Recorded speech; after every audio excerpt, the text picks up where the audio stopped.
आज म चाहिँ यहाँ घिरौँलाको तरकारी पकाउन गइरहेको छु। मैले चाहिँ सुरुमा कुकर बसालेँ। मलाई चाहिँ किनकि कुकरमा पकाएको मनपर्छ। कुकरमा पकाउँदाखेरि चाहिँ अलिक ग्रेभी मनपर्छ होइन, हुन्छ।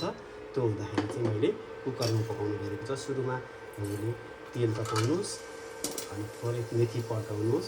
यदि तपाईँहरूलाई पिरो मनपर्छ भने थोरै खुर्सानी पनि राख्नुहोस्। अनि त्यसपछि थोरै बेसार राख्नुभयो भने चाहिँ यो उछुट्टिएर बाहिर जाँदैन, तेल बाहिर आउँदैन। अनि अब हजुरहरूले त्यसमा घिरौँला राख्न सक्नुहुन्छ। त्यो घिरौँला राखिसकेपछि अब तरकारी घिरौँला चाहिँ कलर दिनको लागि तपाईँले थोरै बेसार एड गर्नु होला।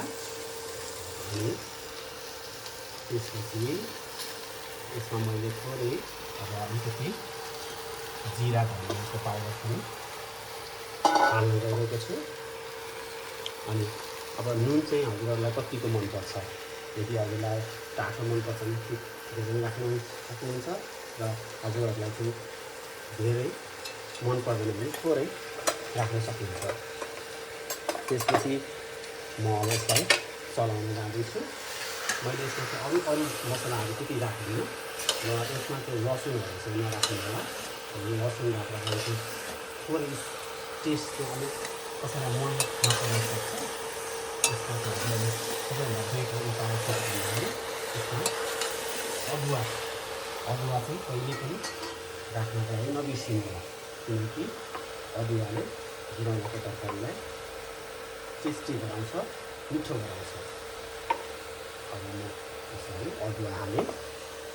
अब यसलाई चलाउनुहोस् सानो फ्लेममा, धेरै हिटमा लगाउनुहोस् आगोलाई। अब यसलाई चाहिँ एकछिन चलाउनु पऱ्यो। यो मसला नुनहरू सबैतिर मिल्नु पऱ्यो।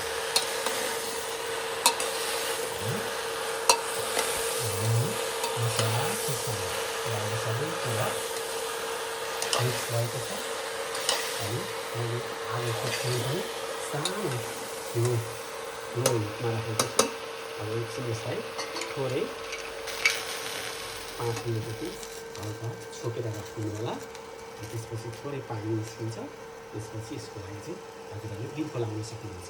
अनि त्यसपछि यो after 5 minutes it will be good for it. That's it. आजको मेरो भिडियो हजुरहरूलाई मन पर्यो भने लाइक, कमेन्ट, सेयर गर्न नबिर्सिनु होला। धन्यवाद।